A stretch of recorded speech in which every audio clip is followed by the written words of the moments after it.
Alors, bienvenue sur la partie 2 de mon expérience et de mon retour d'expérience, tout simplement sur mes 8 années en investissement locatif. J'ai fait une première partie où j'ai parlé des travaux, j'ai parlé de la gestion locative. C'est pas forcément dans l'ordre, mais c'est pas grave. Aujourd'hui, on va aller un peu plus loin. Et sur cette partie, on va aller dans le détail. On va aller dans le détail et là, j'ai envie de parler des banques. Les banques, il faut savoir que ce ne sont pas tes amis. Ça reste des partenaires, mais ce ne sont pas tes amis. Moi, je fais partie de ceux qui pensent qu'il y a de bonnes dettes et de mauvaises dettes. À partir du moment où une dette est bien faite et tu sais quoi faire avec l'argent, je pense que ça peut être un bon tremplin. Maintenant, j'ai un problème avec la manière dont fonctionne la banque dans le sens où, si on doit résumer, une entité bancaire, c'est quoi? Elle va prendre de l'argent qui ne lui appartient pas pour te le prêter en prenant un taux élevé pour se rémunérer. Donc, il n'y a pas d'apport de valeur en soi, mais c'est un passage quasi obligatoire, en tout cas si tu veux développer ton patrimoine assez rapidement. Et pas forcément quand tu seras loin à la retraite, c'est un passage quasi obligatoire, mais par principe, je voulais quand même commencer cette vidéo par ce principe qui parfois me gêne, et tu vas comprendre pourquoi je t'en parle. Donc la banque, c'est quand même un passage obligatoire, et aujourd'hui il est vrai qu'en France, il y a un effet de levier sur l'immobilier qui est quand même très intéressant. Tu peux regarder dans d'autres pays. Très souvent, si tu veux acheter de l'immobilier, il va falloir mettre énormément d'apports ou alors passer par des projets de type vente à terme où tu vas devoir donner petit à petit de l'argent, mais il faut quand même déjà avoir une bonne base solide. Aujourd'hui en France, à partir du moment où tu as un CDI, tu gagnes un salaire décent, tu es tout à fait correct dans la moyenne. 1600 € que tu as un CDI, voilà, tu as des revenus stables, tu as une épargne. Voilà un petit peu d'épargne, on va dire 10-15% à mettre dans le projet. Tu vas demander que tu sais gérer tes finances, tu vas pouvoir faire une première opération, tu vas peut-être même pouvoir faire une deuxième opération, une troisième même, mais tu vas être très vite être limité. On va dire que tu as trop d'encours, que c'est bon, hein, monsieur, madame, merci, hein, mais il va falloir faire autrement. Et donc à ce moment-là, souvent, il va pas te rester beaucoup de solutions. Il y en a quelques-unes, tu vas pouvoir t'associer. Oui, il y a beaucoup qui font le choix, par exemple, de s'associer avec un membre de leur famille, conjoint, conjointe, frère, sœur, cousin, peu importe, un ami qui va avoir généralement une bonne situation financière d'après les critères de la France, à savoir un CDI, plutôt jeune, moins de 35 ans, cadre, fonctionnaire, ce genre de profil, etc. Donc généralement, tu vas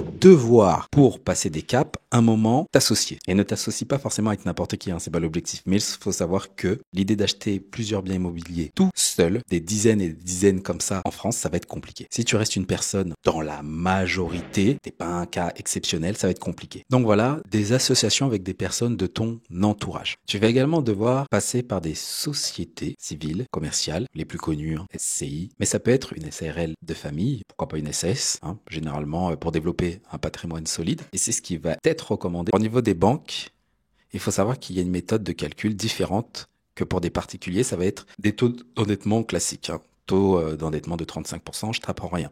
Voilà. Quand ça passe en société, on va utiliser des outils comme le DSCR. C'est un peu le taux d'endettement pour les sociétés. Mais c'est plus avantageux à partir du moment où voilà, tu as un rendement qui est de 20, 30, 50%, tu vas pouvoir te développer beaucoup plus facilement. Donc le conseil, c'est voilà un moment, tu trouves des associés, mets-toi en entreprise. Le réseau, on en revient toujours à ce fameux réseau, j'en parlais encore tout à l'heure dans la précédente vidéo de la partie 1 des travaux. C'est pareil pour les banques. Je vais parler de mon expérience. Premier bien, ça s'est bien passé. Deuxième, pareil, on était en période 2017-2016. Et à un moment, c'était de moins en moins fluide. Ça s'est pas super bien passé. À partir du troisième, c'était clairement grâce au réseau. Coco, peut-être qui regarde dans ma vidéo, tu verras, c'est grâce à ce réseau d'entrepreneurs et d'investisseurs que j'ai pu passer des caps. Il avait un très beau réseau, notamment il connaissait un très bon directeur d'agence bancaire du CIC. Il avait une très bonne courtière. Donc c'est grâce à ces personnes que j'ai pu enchaîner derrière plusieurs opérations. Alors qu'en passant par des chemins un peu plus classiques, on m'a mis des bâtons. Et pourtant, les opérations étaient clean, parce que voilà, je sais en faire. Lorsque je parlais à des banques, même si elles voient que tu sais ce que tu racontes, elles voient tes comptes, elles voient que tu as déjà des projets, elles voient tes chiffres. Bah non, pour eux, c'est pas possible.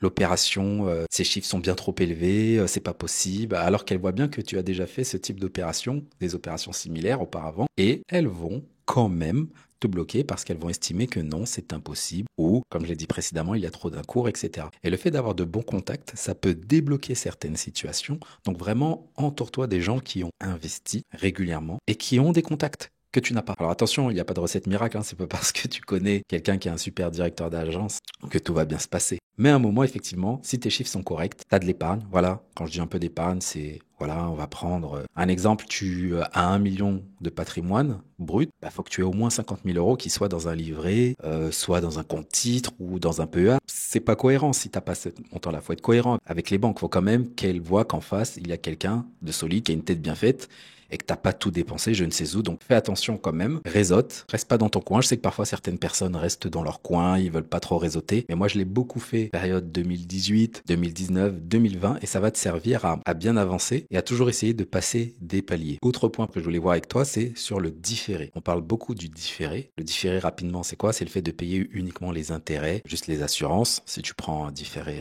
total. Mais généralement, tu vas payer les intérêts et l'assurance. En gros, et tu ne payes pas tout de suite le capital, ce qui te permet de générer un certain excès de trésorerie puisque tu ne payes pas la mensualité pleine. Tu payes juste les assurances et les intérêts. Donc, tu as un excès de trésorerie qui peut te permettre de faire d'autres choses derrière. Alors attention, alors moi je l'ai utilisé, je dis pas qu'il faut pas l'utiliser, mais ne sois pas trop gourmand. Pourquoi? Parce que n'oublie pas qu'une banque, c'est un gestionnaire de risque. Et ça veut dire quoi? Ça veut dire que quand tu vas commencer à acheter ton bien, tu perds, elle est OK. Tu vas vouloir derrière, par exemple, continuer. La banque va regarder quoi? Elle va regarder ton capital restant dû, ton CRD. Combien il te reste à rembourser à la banque? Combien tu as remboursé en 2 ans, 3 ans, 4 ans, etc. Si elle voit que tu n'as rien remboursé, tu as fait un différé peut-être de 4-5 ans. Bon, ça n'existe pas, mais généralement, tu peux essayer d'avoir du 2 ou 3 ans assez facilement. Tu as payé des intérêts boostés, mais surtout si tu as fait un différé total, tu vas pas encore rembourser la banque. Et elle se dit quoi? Attends, si monsieur ou madame un tel, pour X ou Y raison, elle n'arrive pas à rembourser ses échéances, moi je fais comment? Je fais comment pour récupérer mon argent sachant que ton bien, tu l'as pas encore amorti? Peut-être que si tu l'as pas super bien acheté, donc elle se dit, ouh là là, c'est risqué. Donc si voilà, tu as un bien, ça fait 3, 4, 5, 6, 7 ans et voilà, tu as remboursé quand même peut-être 25, 40, voire 50% du capital, la banque va se dire, ok, simple. Pour lui, voilà, t'as acheté 200 000, il lui reste, je sais pas, 120 000, 130 000 au bout de 7 ans, potentiellement. Ce bien, il peut le revendre à 210, 215, 220 000 euros. Il y a un delta. C'est plus sécurisant. Donc, tu vois, si tu abuses du différé, la banque ne va pas avoir de visibilité. Ça va être beaucoup plus compliqué pour toi d'enchaîner. Donc, essaie de trouver un mix. Voilà, des différés peut-être de 6 mois, des différés de 1 an. Voilà, mais n'abuse pas sur toutes les opérations à faire des différés. Ça va te bloquer par la suite. Alors, est-ce que la banque est indispensable? Pas forcément, mais c'est vrai que difficile de se passer des banques parce que de toute façon, même si tu passes pas par les banques, à partir du moment où tu as une relation commerciale avec une tierce personne pour des prêts, pour des choses, même si c'est pas des taux bancaires, tu vas avoir des taux, des commissions, des frais. Tu vas avoir, peu importe le terme, la personne qui te prête de l'argent doit se sécuriser parce que c'est un risque. Elle va te demander un retour que tu l'appelles intérêt, commission, frais ou que sais-je. C'est très rare, à part si tu as, oui, des frères, des sœurs, ton père, ta mère, peu importe, et encore certaines familles, tu vas devoir... Mais une commission, si tu veux l'appeler ainsi, pour qu'on puisse te prêter, c'est courant, de l'argent. Donc moi, voilà, au niveau des banques, j'essaye petit à petit, pas de m'en passer totalement, mais de passer par des alternatives, du Love Money, mon entourage, des contrats obligataires ou d'autres personnes que je peux rencontrer, des investisseurs ou autres, pour me prêter de l'argent. Parce que voilà, le système me parle un peu plus et je trouve que c'est une bonne alternative. Voilà. Tu as des banques, comme je t'ai dit, qui te bloquent complètement, alors que tous les feux sont verts, tes chiffres, tout est ok, sont bien réalisés et elles vont te bloquer. Et c'est frustrant. Donc voilà, en tout cas, sur cette partie, ce que je voulais te dire. Donc maintenant, on va passer à la fiscalité. Le but de cette partie-là, c'est pas de te faire un cours sur toute la fiscalité immobilière. Oui, il y a le LMNP, oui, louer un meublé non professionnel, oui, il y a la SCI à l'IS, impôt sur les sociétés, la SCI à l'IR, impôt sur le revenu, tu peux même acheter en société commerciale, SARL, SAS, tu peux faire du déficit foncier. Je pense que si tu regardes cette vidéo, c'est que voilà, tu connais peut-être un petit peu tout ça. Moi, je ne vais pas revenir sur tout ça en détail. Ce que je veux dire, c'est qu'effectivement, en France, malgré tout, il y a un intérêt à investir dans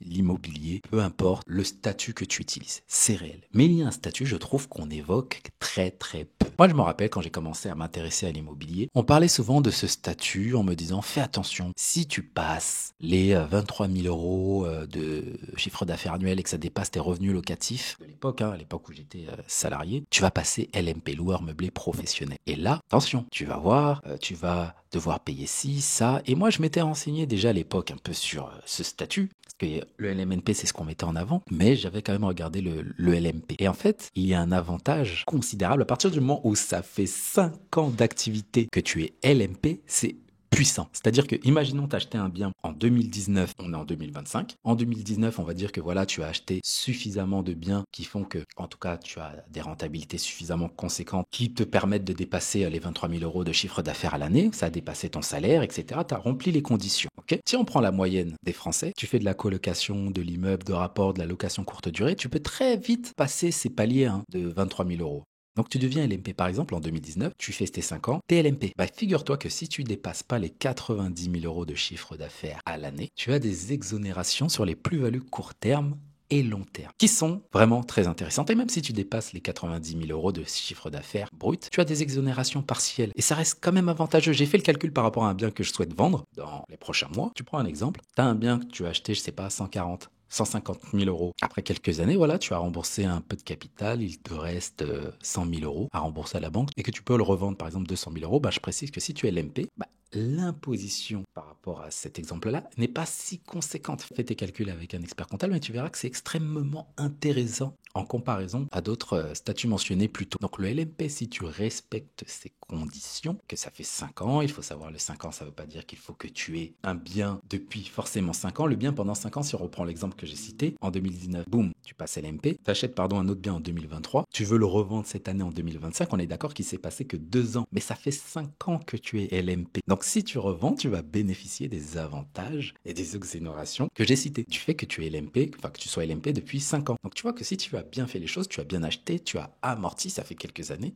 ça peut être très puissant. Donc le LMP, moi je suis LMP depuis 5 ans, j'ai plusieurs biens. Aujourd'hui, je vais certainement revendre sur les années quelques biens pour pouvoir récupérer une part des sommes et aller sur d'autres projets. Donc voilà, c'est super important et c'est extrêmement puissant parce que le cash flow, c'est une chose. Attention, je crache pas sur le cash flow. C'est très bien, je peux pas cracher dessus. J'ai fait beaucoup de colocation, je fais toujours de la location courte durée. Pareil, tout ça, c'est extrêmement bien. Mais là, tu vas vraiment faire un coup. C'est après quelques années que tu vas rembourser le capital. Et ça, c'est extrêmement puissant. Donc potentiellement, là où tu as investi, ça aura peut-être pris un petit peu aussi. Tu vas le revendre et c'est là que tu vas faire des vrais coups dans l'immobilier. Et c'est vraiment là, tu peux faire vraiment de très bonnes opérations. Il y a encore ce type de niche. Jusqu'à quand? Avec tous les changements qu'on entend un peu ici et là, je ne sais pas. Mais le LMP, c'est là, ça n'a pas bougé et c'est très sous-coté, selon moi. Et en parlant de cet actif si puissant qu'est l'immobilier, parce que, à mon sens, pour moi, c'est l'actif le plus puissant à partir du moment où tu viens d'en bas. Et je vais m'expliquer et ce sera la dernière partie de la vidéo. Quand on parle souvent d'actifs, il y a l'immobilier, il y a les marchés financiers, on parle d'entrepreneuriat aussi, mais souvent j'ai des débats avec des personnes de mon entourage qui sont full entrepreneurs, à fond sur les marchés financiers, la crypto. Et moi je leur dis, franchement l'immobilier, quand tu pars d'en bas ça veut dire quoi? Un salaire de 2000, 2500 euros et même moins. C'est extrêmement puissant avec l'effet de levier. Ok oui, avec l'effet de levier, mais prenons exemple sur la bourse. Donnons des chiffres. On va mettre des chiffres ici. Si tu veux pouvoir générer peut-être, 1500 euros de revenus par mois grâce à tes placements financiers. Tu as placé dans des actions, dans des obligations, dans des fonds indiciels, des ETF. Ok. Et tu veux maintenant ces fameux 1500 euros par mois grâce à ces placements. Tu penses qu'il faut mettre combien d'argent? Je pense que il faut au moins mettre 200K. 200 000 euros pour atteindre cette rente avec un rendement moyen de 8%. Sachant que ça peut fluctuer effectivement à la hausse ou à la baisse, mais rendement moyen de 8%. Est-ce que tu penses qu'avec l'immobilier, que ce soit moi ou d'autres personnes, beaucoup de gens ont injecté 100 ou 200 000 euros dans l'immobilier? Non. La plupart des gens, ils vont mettre quoi? Les 10% d'apport. Je ne vais même pas parler du 110% car ça reste des cas d'exception. Mais dans la majorité des cas, il faut le dire, tu vas devoir placer ton 10% en moyenne. On va parler chiffres. Sur un bien à 150 000, ça va représenter des sommes comme 10 000, 11 000 euros d'apport. Voilà, ça reste des sommes correctes, mais on n'est pas à 200 000 ou 300 000. Si tu pars sur des opérations immobilières offensives, tu vas aller dans de l'immobilier commercial, dans de la colocation, dans de la location courte et moyenne durée, de l'immeuble de rapport. Honnêtement, avec peut-être 3 opérations, peut-être 2 même pour certains, tu vas les atteindre ces 1500 euros par mois si tu fais bien les choses que tu es impliqué. Je parle de bénéfices, après avoir déduit toutes les charges. Et peut-être que tu auras mis, je sais pas, 20 ou 30 000 euros d'apport au total. Et bien évidemment, ton bien, derrière, il se rembourse chaque mois. Tu vas gagner derrière avec le capital qui se rembourse. Une potentielle plus-value latente si tu as bien acheté. J'en ai parlé plus tôt. Alors qu'en bourse, pour gagner, il ne faut pas presser du tout. Peut-être que tu vas mettre 100 euros, 150 euros tous les mois pendant des années, pendant 40 ans. En théorie, oui, potentiellement, tu vas avoir beaucoup d'argent, mais que quand tu auras 70, 75, 80 ans, je sais pas quel âge tu as. Ou alors, il faut des liquidités conséquentes, plusieurs centaines de milliers d'euros, et ce n'est pas donné à tout le monde. Donc, quand tu viens d'en bas, tu es monsieur et madame tout le monde, l'immobilier offensif, l'entrepreneuriat immobilier, avec l'IMO commercial, la LCD, colocation, immeuble de rapport, c'est puissant. L'entrepreneuriat pur, faut se dire les choses. Ce n'est pas donné à tous. Très peu de gens arrivent à dépasser les 3 années d'activité. Il y a des chiffres en France. Ce n'est pas évident, soyons clairs. Donc pour moi, c'est difficile de le mettre en confrontation avec l'immobilier, tellement le risque est beaucoup plus élevé. Ce n'est pas les mêmes démarches, ce n'est pas le même taux de réussite. Donc Pour ça, je dis que lorsque tu pars d'un milieu modeste, classique, l'immobilier, c'est extrêmement puissant à court, moyen et long terme, si tu fais les choses correctement. Après, attention, hein, quand je dis l'immobilier, je mets en numéro uno selon la situation dans laquelle tu es.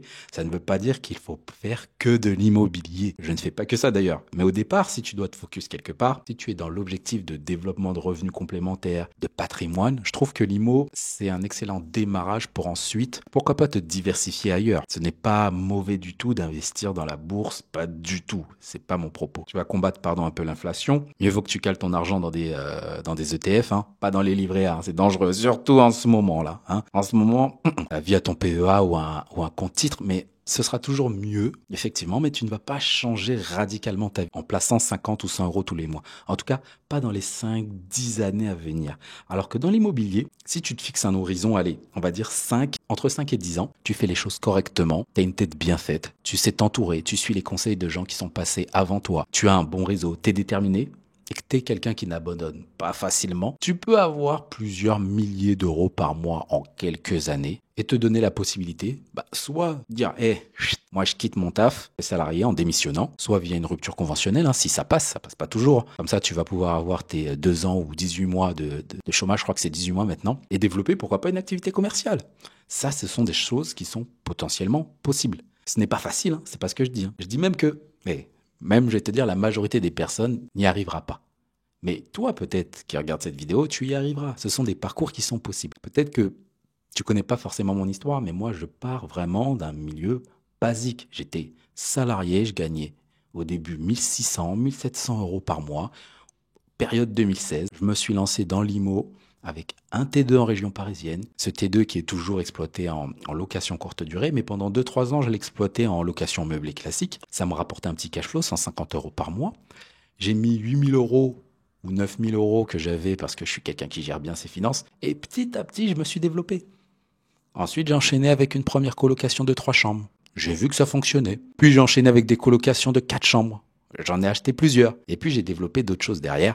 Mais ce que je veux montrer, c'est que je suis parti d'un point classique qui correspond à pas mal de gens qui sont dans le milieu du travail, qui sont déjà actifs. Je viens pas d'une famille de Rothschild ou je ne sais pas quoi, pas du tout. Cette vidéo, c'est pas de dire « Ah, moi, si j'ai réussi à le faire, toi, tu peux le faire ». Non, c'est bon, on est fatigué, ça on l'a beaucoup entendu. Je connais le biais du survivant, je sais que beaucoup l'utilisent. Maintenant, je suis rationnel et honnête avec toi qui me regarde. Il y a très peu de gens qui vont réussir. Mais ça ne veut pas dire qu'il y a personne qui va réussir. Il y a peut-être 10, 15, 20 personnes là qui me regardent, je sais pas, depuis quelques années. Peut-être ces personnes me suivent et qui y arriveront. Le message que moi je veux délivrer, c'est ça va peut-être te parler, tu vas te donner les moyens d'essayer, de te développer, d'atteindre tes objectifs. Le message, c'est ça. Puisse dans tes chakras, réseaute. Sois discipliné, donne-toi vraiment les moyens, sors ce feu en toi, comme je l'avais moi là en 2015, 2016, 2017. J'avais un feu. Je m'étais dit, putain, je ne veux pas rester dans le milieu du salariat parce que j'avais vécu des dingueries quand j'étais en contrat pro. Et puis cette mentalité de bureau, cette hypocrisie, ces limites, ces plafonds de verre quand tu voulais aller un peu plus haut.